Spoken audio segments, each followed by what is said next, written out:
Selamat pagi, salam dahsyat, luar biasa.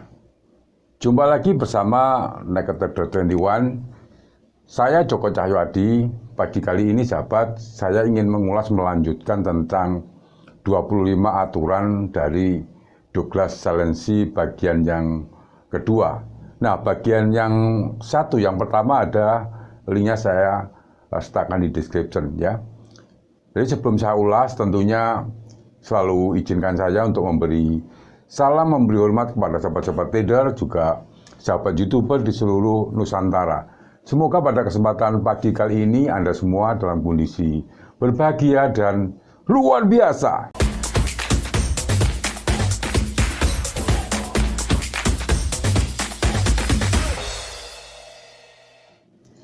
Bagi sahabat trader yang ingin berdiskusi secara private ya dengan saya atau menanyakan grup WA juga live chat saya, silahkan add WA saya di description di bawah ya.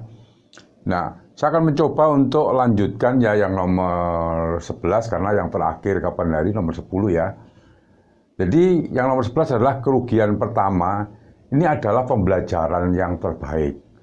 Nah, ketika Anda bisa tegas untuk memutuskan cut loss dan tidak menyesalinya, maka Anda sudah siap untuk masuk kembali ke pasar ya dengan posisi yang tentunya baru. Nah, ketegasan seperti itu termasuk dalam kedisiplinan dalam trading. Ya, ingat itu. Yang nomor 12, sahabat trader, jangan pernah berharap dan berdoa. Jadi ini bukan berarti menyarankan Anda untuk tidak menjadi manusia yang religius seperti itu, bukan seperti itu. Namun lebih pada untuk mengingatkan kembali bahwa pergerakan harga di pasar ini tidak dapat dipengaruhi oleh harapan dan doa Anda. Mengapa? Jadi sebab di luar sana juga masih banyak trader yang memiliki tentunya posisi berlawanan dengan posisi Anda. Bayangkan bila harga pasar bisa dipengaruhi oleh kedua hal tersebut. Nah, itu dan semua trader ya, dan dua punya posisi, dua berlawanan, melakukan secara bersamaan, tentunya akan tidak ada efek seperti itu. Yang nomor 13 adalah berita media. Nah, masa hanyalah masa lalu ya. Douglas Salensi sering mempertanyakan ya manfaat dari membaca dan mendengarkan berita sepanjang hari tentunya di media massa ya, seperti CNBC, MSN, Bloomberg ya, dan lain-lain ya, CNN ya. Baginya pemberitaan media itu media massa ini tidak bisa dijadikan acuan untuk memahami kondisi pasar di sini. Nah, itu pesannya seperti itu. Kenapa? Alasannya sederhana. Karena sebelum berita tersebut diolah dan sampai kepada Anda ya, para pelaku pasar besar yang tentunya yang lebih besar ini telah mendapatkan berita itu terlebih dahulu ya, serta membuat pergerakan di pasar jadi lebih duluan begitu. Bahkan sebelum Anda menyadarinya tentunya. Nah, jadi pemberitaan yang dirilis oleh media massa seperti media massa mainstream bisa dianggap hanya sebagai masa lalu aja. Jadi tentang kegunaannya ya tentu saja kita terlambat ya. Yang nomor 14 ya, jangan berspekulasi selama 20 tahun berpengalaman di dunia trading. Douglas Salensi mengklaim ya tidak pernah menemukan spekulan yang bisa profit besar di sini ya, dalam hal ini secara konsisten. Baginya menjadi seorang scalper bisa jauh lebih menguntungkan dan konsisten dibandingkan menjadi spekulator seperti itu. Jadi ini harap disadari atau dimengerti. 15 ini menyukai kerugian. Ini adalah aturan Douglas Salensi yang paling kontroversial dan sering dipertanyakan oleh para trader. Jadi alasannya mengapa ya? Salensi memiliki aturan ini adalah agar para trader dapat lebih mudah bisa menerima kerugiannya ketika melakukan trading. baginya menyukai kerugian ini dapat membuat Anda lebih tegas di sana ya, dan cepat bertindak ketika salah membuka posisi trading. Jadi intinya berani cut loss ya. Kemudian nomor 16, keluarlah dari kondisi pasar sideways. Aturan ini berkaitan dengan teori capital flow ya, atau aturan modal. Seperti yang kita ketahui bahwa pergerakan harga di pasar ini disebabkan oleh adanya ketidakseimbangan antara supply dan demand di sana. Namun ketika supply dan demand ini tersebut ya seimbang, maka harga di pasar ini cenderung akan stagnan. Jadi pergerakan harga yang stagnan harus Anda hindari ya, karena bolak-balik hanya di situ aja. Sebab hanya akan tentunya membuang-buang waktu aja, dan pikiran tentunya, tenaga dan psikologis. Yang nomor 17 ya, jangan pernah merugi besar.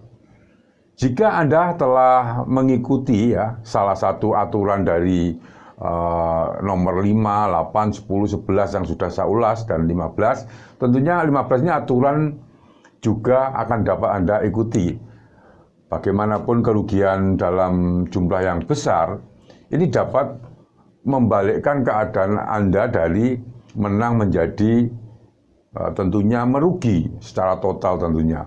Selain menghabiskan seluruh keuntungan yang kecil-kecil sebelumnya, kerugian dalam jumlah besar juga bisa tentunya mengganggu di sini psikologis, juga emosi Anda.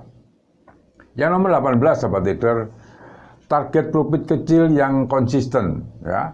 Dengan target profit yang kecil ya, seorang trader tentu akan lebih mudah meraihnya secara konsisten. Tentunya ini sesuai dengan money management, sahabat trader, risk and reward. Zelensky bercerita juga dilatih oleh David Goldberg ya, untuk bisa menghasilkan $312 setiap hari dalam setahun. Mungkin target tersebut sangat kecil ya bagi sebagian trader bermodal besar.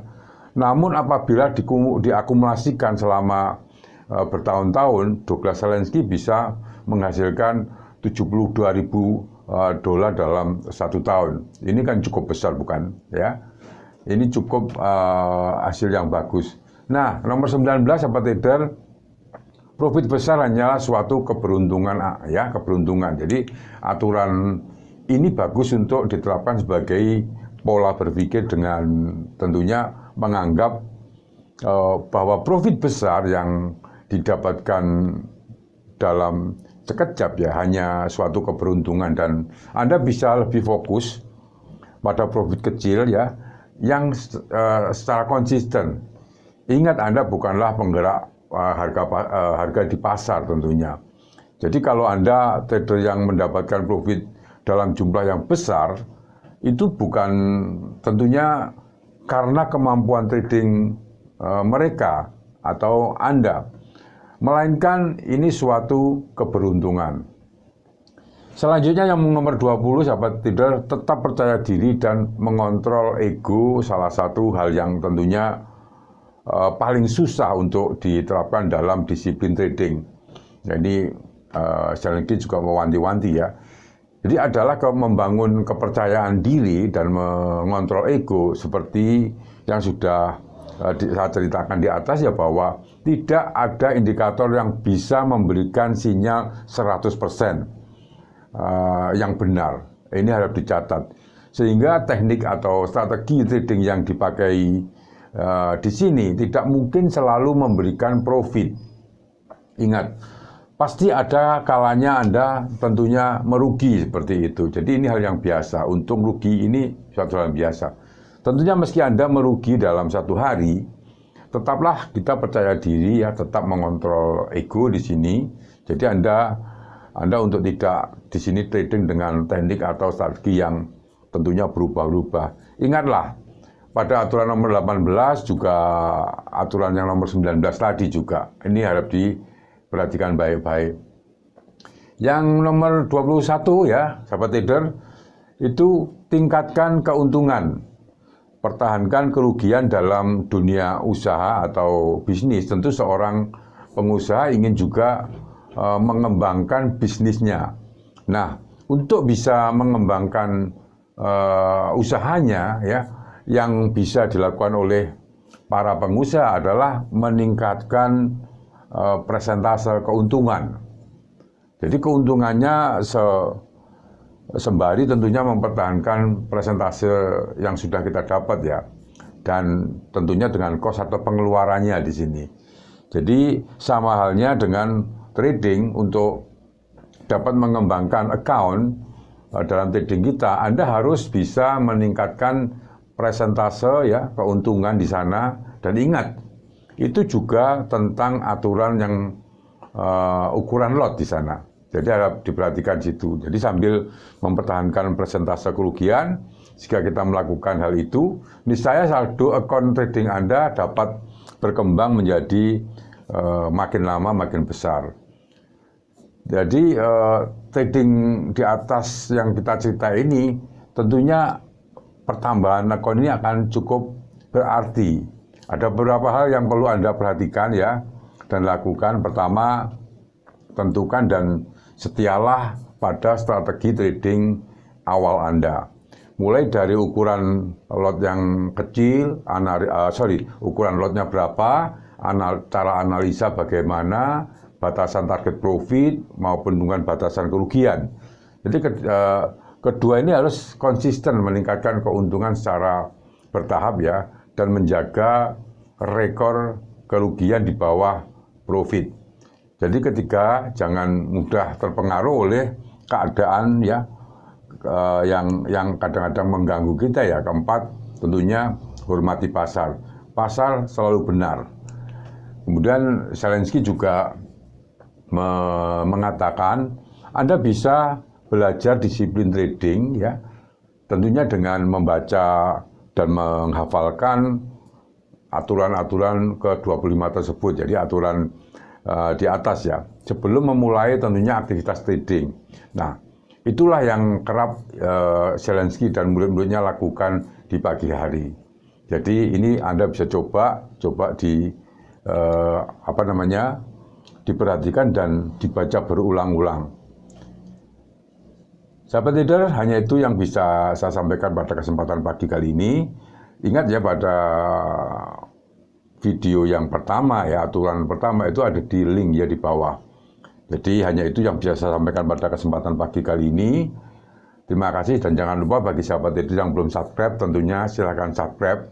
Jangan lupa tekan lonceng bila mana Anda menyukai topik-topik seputar dunia bisnis, investasi, dan perdagangan valuta asing. Terima kasih, selamat pagi, salam dahsyat, luar biasa.